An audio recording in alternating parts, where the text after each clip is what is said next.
Hey, I'm Kyle Christopher, Tourism Director at the Batesville Area Chamber of Commerce. I'm here today at the Old Independence Regional Museum for the Hometown Sports exhibit. The value of sports to a small community extends well beyond just a competitive event. It can play a role in bringing communities together, having social and cultural impact, and developing social capital. But student athletes learn the benefit of representing their community on the field or court.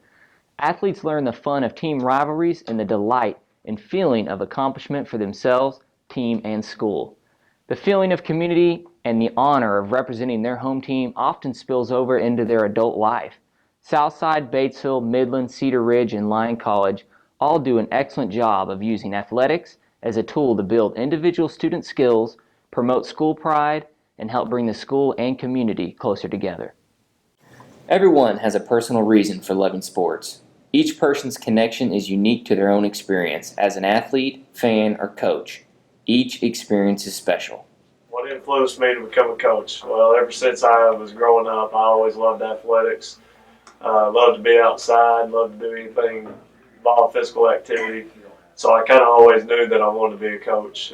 And then just getting into high school sports just influenced me even more.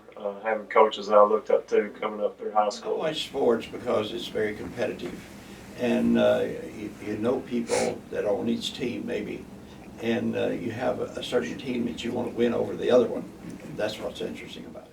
The reason why I played sports in high school was because I loved competition. I loved being with friends, traveling across the state. It taught me so many things playing sports in high school. Although I didn't get to play as much as I wanted to, it was still a heck of a lot of fun to go to practice every day, to travel across the state, and again, to have that healthy competition.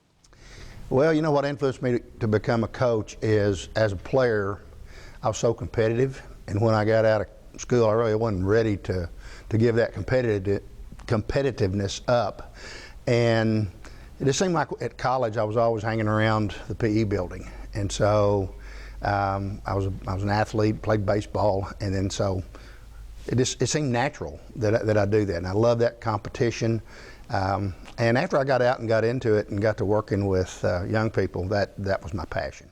I'd like to instill in my athletes is commitment, dedication to the sport. There's a lot of aspects of life that they can learn in athletics and in whatever sport they play, but especially in football, that's what I'm concerned about. So, I mean, I just feel like that they can learn some the team concept and how to get along with people, how to work together. But I enjoyed it. I found that I enjoyed the experience of not only the sport, but just playing with other kids around. And, we didn't have as many offerings as they do today, a lot of options and a lot of choices. But I think I played sports because my family introduced them to me. And once I experienced them, I really, really enjoyed them. And I loved it. Sports have been everything. I didn't even play, I was a really mediocre golfer, and that was about the extent of me being an athlete. But all of my friends played either softball or basketball, or when I was a senior, that was our first year of full senior high football here, and pro sports too. It means everything to me. It's where I knew that I was going to see the people that matter to me, whether it be my actual, biological family or, my family friends that I consider family. I was going to see them in football season, for sure going to see them on Friday nights. In basketball season, I was going to see them 2 or 3 nights a week. Softball season, going to see them consistently. And we've traveled everywhere. I've followed with Cedar Ridge Sports, and now with me working at Pocahontas, with Pocahontas Sports too, I've got to see every corner of Arkansas and sometimes Mississippi or Missouri, and that meant the world to me. I love sports. Actually, I didn't play sports in school. I was a cheerleader, but I love to go to the games. I love watching the games on TV. I love the Razorbacks and love watching Austin with the Shockers. And I truly love our Cedar Ridge students and watching them play. The sports experience has been part of our society for many years, but every generation has put their stamp on it. Changes in sports are inevitable, each bringing about its own challenges and new opportunities. Obviously, at a young age, for me, a lot of people remember Bobby Knight. Bobby Knight was the dictator, and as coaching progresses, I think it's gone more to the individual player. To me, psychologically, there's one young man, and to get the best result out of that young man, you may have to be a dictator. You may have to be harsh with him, and then you may have another young man who that's not going to get the best out of that young man. So I think to a point individually, you kind of have to be a chameleon as a coach, and you have to be able to do it all different. Coaching styles, but the major change is everybody is so specialized now. You have very few kids or athletes that play multiple sports because basketball, football, baseball, all sports have almost got to be a 12-month-a-year job, more or less. But you have to almost specialize. There are a few of your really, really good athletes can play maybe 2 sports in high school, but very, very few that play 3 sports. So I guess specialization into one sport. When I played, there was a lot of in-your-face type coaching, and all of that has went away throughout the years. It's more of a proactive style of coaching is what I tend to use here. Major changes in sports. Really, it's been the focus on safety, and I think it starts at the top, at the pro level, working its way through college and down into high school level. The idea of concussions and protocols that are important for students to be able to recover and then be able to get back to their sport at a later time. Each player has their own style of preparing for game day. Past experience, future opponents, and luck drive most players' superstitions. While they may not be logical to the bystander, they make perfect sense to the athlete. I've always heard about if you're going to the game and a black cat runs across the road, it's bad luck. And there's various other reasons too that would cause you to say that. What are my game day superstitions? I don't know that I have any particular superstitions. There's just a few things that I do every game day that's normal for me. Always put on my left sock first. It may be a superstition, probably more of a habit. The last thing I do before the game starts, coin flip is happening, but I walk around without my headset on and paying attention to the crowd because it just reminds me why we're there, all the hard work we put in for our communities. And so the moment I put my headset on, it's like it disappears for me. So I usually just take a moment to take in the crowd, take in the band and the cheerleaders before the game starts. My game day superstitions are I wear the same socks, I wear the same underwear, I wear the same clothes to school every Friday, I listen to the same playlist in the same order before every game, I sit by the same people on the bus ride there I'm from, I sit by the same people in the locker room, I sit in the same place every Friday, and I wear my same cleats. Yeah, when I was a player, I had all kinds of superstitions. I had to wear my uniform just the right way. I had to put on, had to dress in a certain order. I always listened, as a coach, I always listened to the radio for a special song.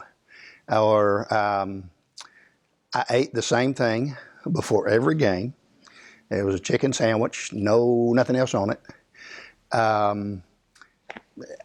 The way I wore my, to prepare for a game, I had a little towel that I'd been given early in my career at Batesville, and I had to always loosen my tie, take off my jacket, and roll up my sleeves. That's that game day superstition. I didn't feel comfortable unless I did that. What's my biggest superstition on game day? Well, before every single game, I go to the concession stands and tell them to put it on my tab, and I get me a big old cheeseburger. Did I have any game day superstitions? Yes. Would wear the same clothes on game days. A lot of times would eat the same meal on game days, especially if we had won the previous game. So I became superstitious at that point. And then I think one of my funniest ones was that I would always try to park in the same parking spot when I got to the field on game day. The superstitions, I really don't have any superstitions as, what I've got to do on game days. Really just keep it relaxed, keep it fun, keep God first, just, make sure you've got your bags packed. I know the girls, they have certain superstitions on, they've got to have a certain ponytail, they've got to have a certain headband, certain spandex, certain socks. They've got to have their ponytail holder, an extra one on their shoe. There's all kinds of different things that they have superstitions on. But as for me, I just want to keep it relaxed, keep it fun, keep them focused in on the game, and like I said, keep God first. One superstition one of my best friends and I had for home basketball games is we would go to Mazzio's and get a mini chocolate chip pizza before every home game. Also, in the summer, it was always a rule: absolutely no swimming on the day of any games. Being an old baseball player and being raised by an old baseball player, I definitely am superstitious. But as far as game day superstitions, I like to get there early before the game, walk around, let the kids walk around and kind of stretch their legs out on away games and home games. I always go out, and our PA people are always playing some Rolling Stones on the PA. They know I love the Rolling Stones, so they've always got some Rolling Stones playing, and I usually go out and walk a mile or two just to kind of take the jitters off on home games. What are some game day superstitions that I have or things that I do? I think it varies from game to game, If we win a close game or a big game, and I notice the socks I was wearing, I may wear the same socks again. Or, I try not to ever wear the color of the opposing team. So if we're playing a team with a little bit of red in their team colors, I don't want to wear a red shirt or something like that. But as for a game day superstition, if we have a bad game, I'll throw my card that I have all our plays away, and I'll come up with a new card. Or if we're playing well, I'll keep that card until I can't read the writing on it anymore. So I think game to game, it changes. My game day superstitions are, number one, I always try to sit in the same seat every time, because I feel like if we won, then I want to stay in the same spot. If we lose, then I'm going to switch. I have in the past when I coached softball, I always put rocks in my pocket, and if we were winning, I kept putting rocks in my pocket. If we lose, I would throw them all out and get more rocks. So I mean, those are weird little twerks, but I always thought that there was some superstitious stuff that was associated with winning. I wanted all the luck that I could get when my team was on the field.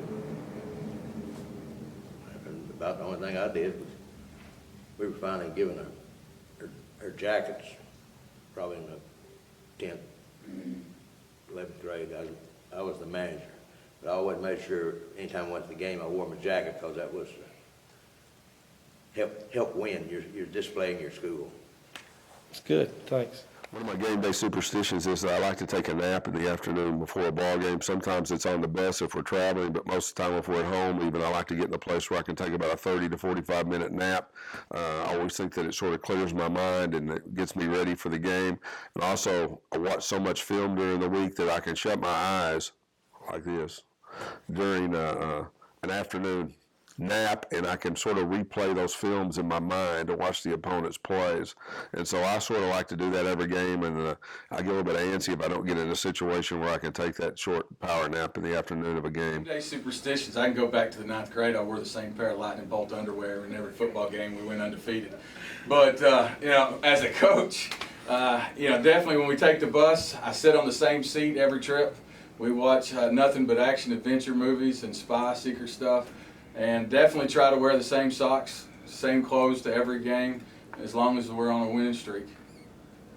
Game day superstitions, obviously I had mine as a player. If we were on a streak, I continued to wear the same things. And now as a coach, kind of like Coach Sampson, I sit in the same exact seat on the bus, no matter what. And, I try and drink the same drink whenever I get up in the morning to kind of just my normal all-day routine, certain hours before I do certain things. So it's one that's, and if we do get on a streak, I try and make sure I have the same pants on, the same socks. We're going to wear the same thing as coaches. So it's one of those things. It's just, I try not to pay attention to it. It just kind of happens that way. So it's game day superstitions. Well, at home, I always eat the same thing. I always eat a chicken sandwich from Subway. I always get here first to the gym, always make sure. It's a weird thing. I always tie my right shoe and get it on before my left. I have the same stuff that I wear under my uniform, same socks, same spandex, same everything that I wear every game, no matter what, unless we lose, and then it's time to switch it up, of course. We always look for pennies too. Line College women's basketball is very notorious for searching for heads-up pennies while we're on away games or right before a big game, and we'll collect them, and coach usually keeps those before the big game. Several game day superstitions. I had to wear entirely the exact same thing from top to bottom, under the uniform and the uniform itself. I had to pack the bag the same way every time to the same song. So I had a lot of Any game day superstitions as a coach. I know baseball, probably more so than other sports, is a very superstitious sport by nature, and it's America's pastime. It's been around for a long time. I don't have a lot of them, but one thing that I do every single game day is when I'm on, as soon as we take the field, we pray right before we run on the field, as a unit, as a team, all together. And I think that's probably the biggest superstition that I have is I think you need to pray every day, and if you're not, you can do it with me. My game day superstition was on our bus ride, if we didn't listen to music on our little Beats pill, or if we didn't sing our cheers right before we got there, it was going to be a bad day for all of us. Sports programs have a direct impact on a community, allowing for a common sense of pride among its citizens. Successful programs bring extra fans, additional events, and bragging rights to communities of all sizes. I think sports are very important to a community. It brings people together, kind of forget about things that are going on, and we all come together as one community. It helps with school spirit, with community pride, and so I think it's a great thing that to have sports in a local community. Sports in our community, I believe it's very important. It brings people to our school that might not otherwise come out here. It just brings everybody together. They have a good time, they laugh, and I've made a lot of lifelong friendships at ball games. I think the main thing is just the discipline that it taught me at an early age was critical. Determination. But I think the main thing was just the friendships over the years that I built. I'm still friends with my teammates from grade school. I'm still friends with certainly friends with my buddies from college and throughout the years. Just the friendships that I've developed. Team sports are so important to the community. I feel like it's a way to bring everyone together. Doesn't matter your background or where you're from or how much money you make or what education level. Everyone can come together and support a team for one common goal. It's not complicated, it's not economics, it's not politics. It's just something that everyone understands and everyone can get behind and support in the same direction. I think here it's like a lot of places. When you're from somewhere really small, probably like the biggest gatherings of people that you see would be at ball games or like at football games, basketball games.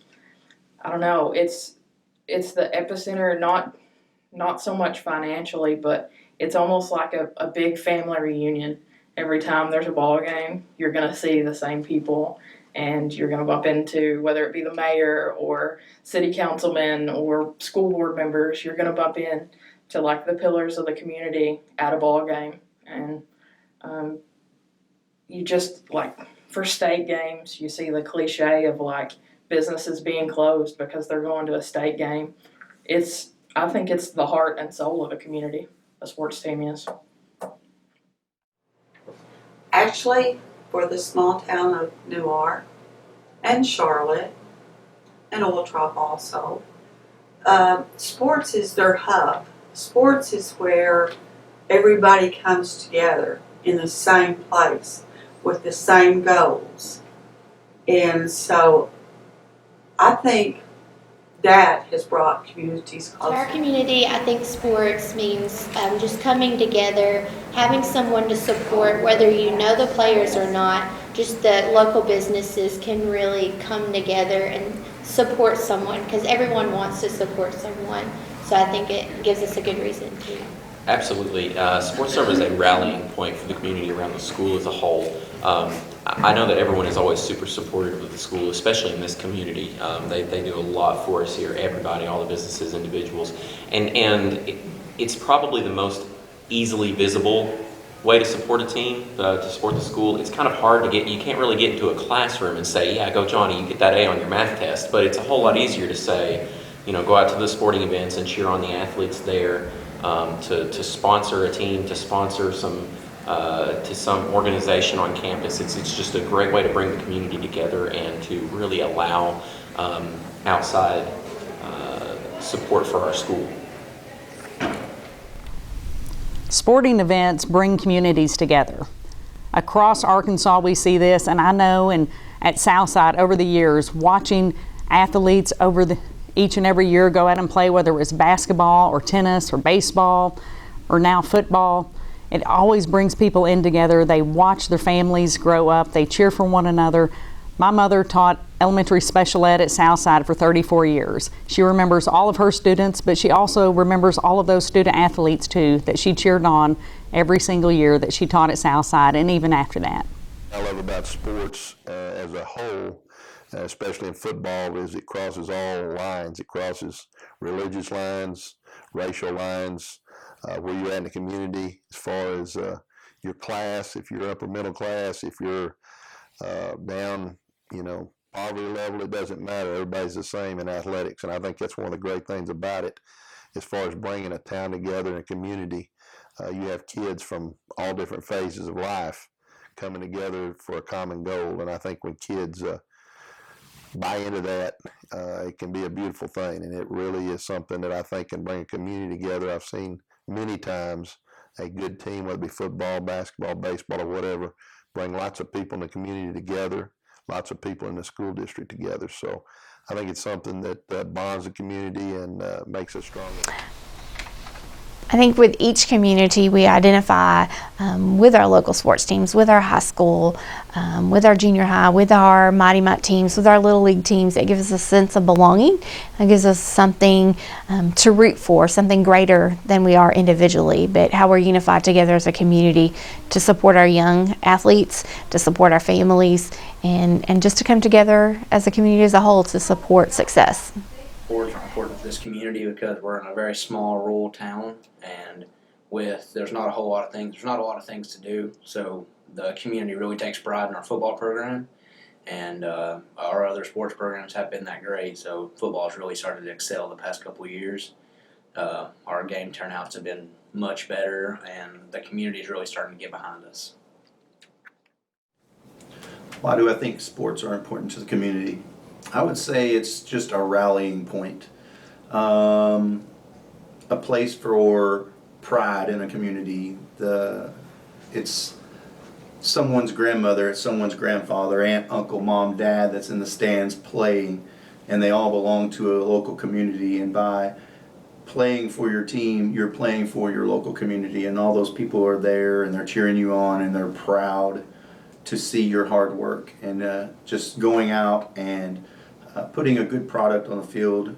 I know that sounds cliche, but the amount of work that goes into it allows the fans and the parents to be able to see the hard work of those student athletes. Rivalries create a special atmosphere for both the athlete and the community. The wins are sweeter, but the losses cut deeper. Regardless of the outcome, the chance of beating your biggest rival is worth all the extra effort. Hometowns go all out to show their support during rivalry weeks. Here at Cedar Ridge, we do not have any, quote, major rivalries because of our change in conferences. The last 6 years, we've changed conferences 3 times and not built that rivalry. However, we do have to prep for each individual team as we go along the way in our conferences.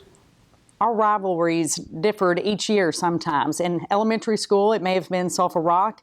In basketball, sometimes it would be the Batesville Pioneers, Cave City Cavemen, or Mountain View. So depending on the years and how good we were and how good the other schools were, the rivalry's different. But we always enjoyed playing Batesville. It was always fun. I have so many friends that were Batesville Pioneers. School, I think it was probably Bradford, Judge Sonia. I loved playing against Natalie Martin. Loved playing against Terry Condor, and those, they were just really, really hard to guard, and so I got excited to play them, in particular that night. Hopefully I got excited every night, but in college it was Arkansas Tech and UCA. I loved playing the Sugar Bears, loved playing Golden Suns, and those two young ladies that I mentioned were were playing for UCA. So not only did I have rivalries and get excited about playing against them in high school, I was also playing against them in college. It was just Harding. I played against one of my best friends, and that was hard because they weren't as strong as they are today in their women's program, and I didn't enjoy beating one of my close friends. But the old AIC days, it was fun to only have to travel 45 minutes or an hour and a half or 2 hours and play against great competition. So it was always, you had known about them. If you didn't play them in high school, you played them in college, and it was a lot of fun to get to hook up with them on the weekends and through the week. I don't think that Cedar Ridge really has a rivalry just yet, still being a fairly new program. But I do see tight games, close games, well-played games, not a lot of penalties, both sides playing well, not just our team, but the team we're playing. Those are the games you like to play. Preparation-wise, when we have an opponent that we know is going to be really hard, I think there's a lot more focus to detail, and that challenge is given to our athletes to really pay attention to the small details instead of just the picture of the game as a whole. My memory of our sports is it's very competitive, and we want to be just a little bit better than the next man or the next team. So we are competitive in that way. Oh, rivalries were huge. We're in every place I've been. At Batesville, back in the day, it was Newport. And our game prep didn't change any. We tried to approach every game as being important. But you just can't hide that. I helped with football for just 2 or 3 years there, and you just can't hide that emotion the kids feel. They want to win because people in the community are looking at that. In girls basketball there at Batesville, it's Greene County Tech. And we played in front of the student body. The boys would come to Batesville and play, and we'd go to Tech and play, and vice versa. And you talk about a rivalry as those kids get in there and they're hyped up on soda pop and Kool-Aid, and it was a tough atmosphere to play in. It was a lot of fun, and it's kind of funny. The coach over there was a really good friend of mine, and so we really had some battles. Here at Southside, I remember the games with Cave City. The year that they went deep into the state tournament, we had them beat here at our gym. And it was the best atmosphere that I can ever remember at a basketball game. Well, maybe state tournament was a little better sometimes, but it was a great atmosphere. They made a play at the end of the game and beat us. But I remember those games very intensely, and you just couldn't hide the fact that we wanted to beat them and they wanted to beat us. How do I display my school spirit? Now that I'm older, I tried to tone it down quite a bit. When I was younger, I drove an orange and blue truck. I had a blue truck, it was a Chevrolet. All the decals were orange. It had orange seats, like I had them professionally replaced. Had orange seats, and I had the orange Chevy bow tie on the front. And instead of running a Razorbacks plate, I ran a Texas orange plate upside down because I wanted everything to be orange and blue. And I try to do that all the time by having Cedar Ridge posters and stickers on my vehicle. I also wear colors on game day, our school colors, and have a Cedar Ridge blanket even that I carry to the football games with me. So I do all I can to support our school athletes. Playing a team sport has impacted my life on multiple levels. I started playing when I was in kindergarten, and just being around girls and having to wake up and go to practice and having to work out and being accountable to all those different players, it's really impacted me on a level that I can't explain. Here at Lyon College, we're very spiritually based on my basketball team, and I'm so very blessed about that. And so between the spiritual level and the personal level, and then getting to connect it with other teammates who are doing the same thing as you, it's something that will influence me the rest of my life. I think back to the rivalries in college. I played for Lyon College, and the conferences are much different today as they were then. We played in a conference called the AIC, and it was a lot of the local, well, it was actually all the local Arkansas colleges, UCA, UAM, and such. And so our big rivalry was UCA. Their facility was large. They were a larger school than us. We had great crowds. A lot of times in college, the women's game had more people attending than the men's game. Batesville was no doubt our major rival when I was coaching. They were non-conference game, 3 miles apart. We always had a huge crowd, and huge gate, and just a great atmosphere because most all of our kids know Batesville kids, and then Batesville dropped us in all sports a few years back. So I'd say probably Cave City now is probably our biggest rival. We play them when they're in our conference, when they're not in our conference. But ever since I've been here since 1978, Cave City has been on our schedule. And again, it's a really big game to our kids because we know one another so well. When there's a big rivalry, I think you can sense the tension in the gymnasium. There are more people show up and stay for the entire game, whether we're ahead or behind, and it's just a different feeling. And we have a couple of schools that are huge rivals of Lyon College right now in basketball, so the attendance is always larger then, and you just notice the feeling in the room, in the gym. When we play a real rival, everybody's more vocal. They get into the game so much more. And I agree with Susan. There's probably 3 teams that we play now that we're more up for than any other game. So I look forward to those games, and I think the players do too. Biggest rival, that's kind of a 2-part question for me. I think when we were younger, it was definitely Rodney Griffin and Newark Kangaroos. We always had a real heated rivalry there. But as we got older, I think it was Highland and Jason Rhodes. We seemed to always meet over here at the Lyon College tournament, and always had some really good, tough games. I always enjoyed those. I would say with our rivals, for us, there's no change. We practice every day, hopefully the same way with the same level of intensity, and whether we're playing the number 4 rated team in the country or the 285th rated team in the country, we want to go out on the field and approach it the same way. And as long as we do that, we feel like we'll be more consistent and more successful. Having said that, there's a few teams out there that we play that I do enjoy beating more than some, but I definitely like beating all of them. Athlete, fan, and coach has his or her own favorite sports memory. Some come from a favorite game, others from a special bond with a particular coach, player, or fan. Together, these memories create a common language for sports enthusiasts both young and old. Sports, it means a lot to everyone in one way or the other. And to pick out one over the other would be pretty hard to do.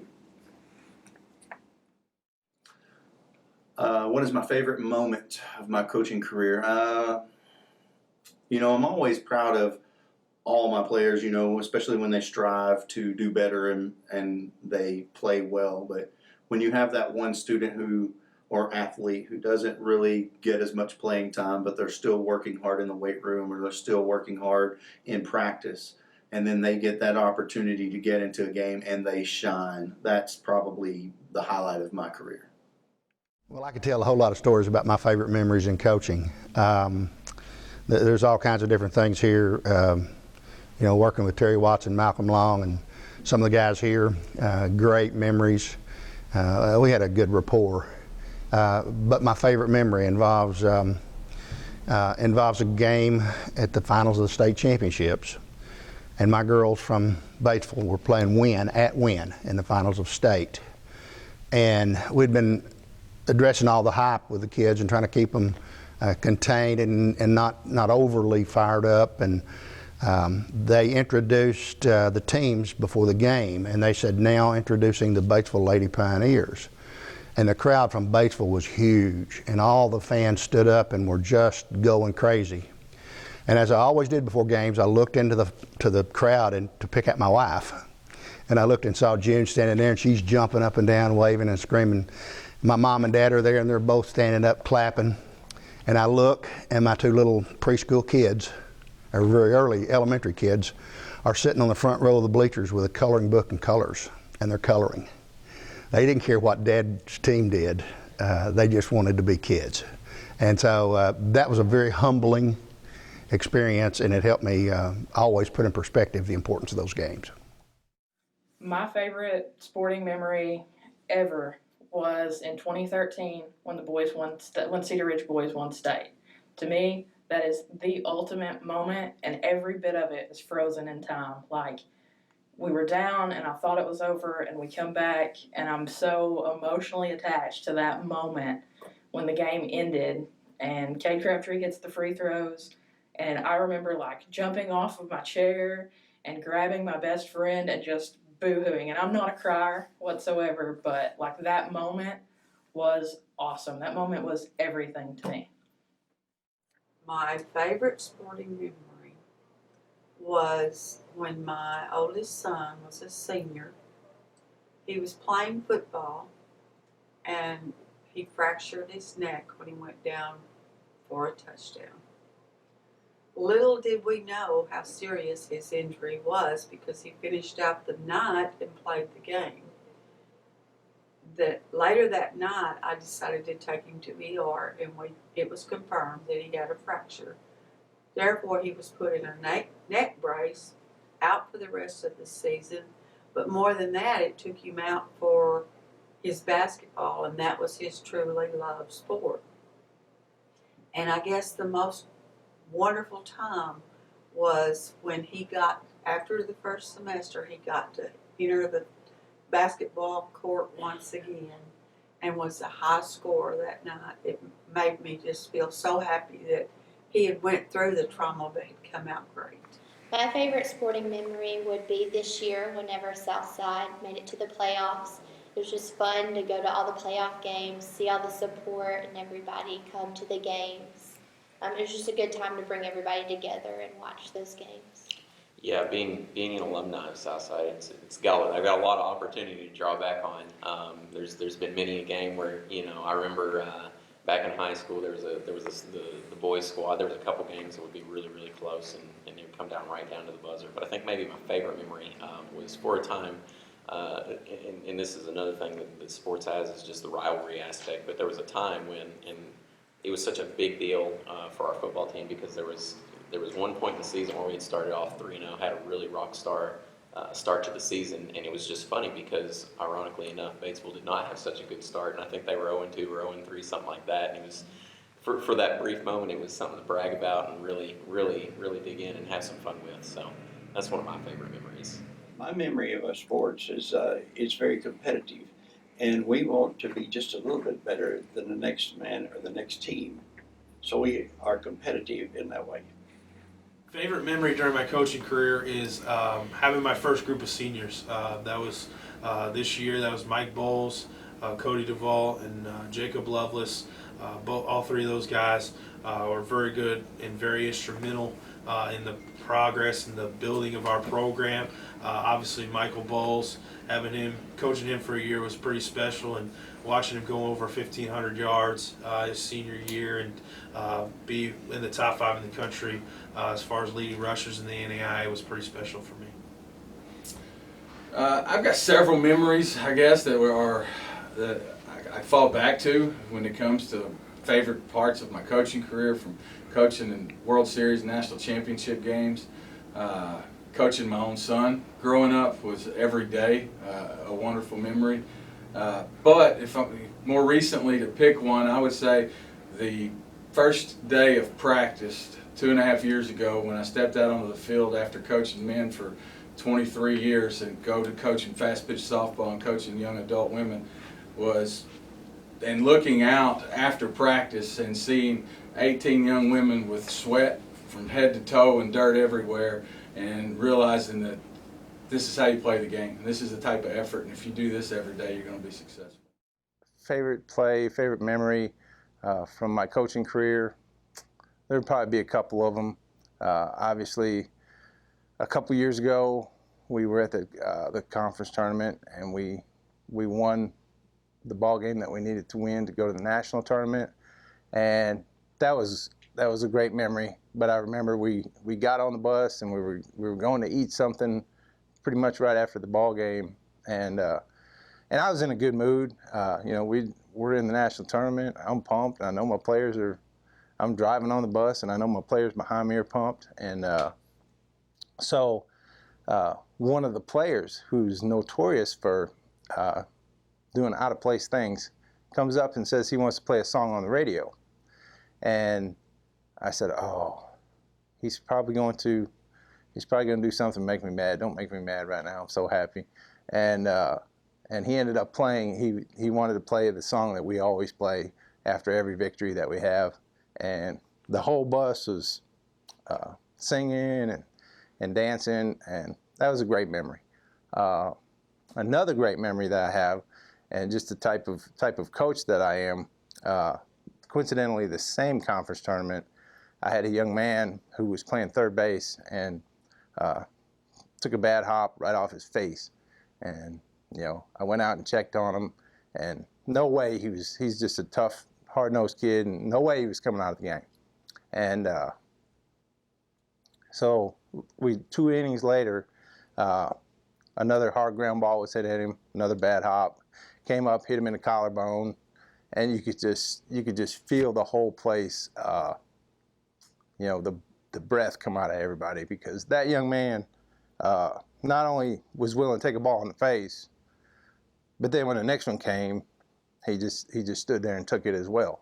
And that takes a lot of self-discipline, and just having those kind of ball players is an amazing thing. And so many days I'm so proud of my guys. Memory for my sports career was when we won state in 2014. Honestly, I didn't think we were going to win that game by the way the stats looked for the other team. And when we got to that 7th inning and Emily caught the pop-up, it was the best thing I think it was the best feeling I've ever had. The reason the athlete plays a game will always be a personal decision, but the benefits from being part of a team will last a lifetime. In one way or another, our small hometown teams have created an impact on our community and on each of us.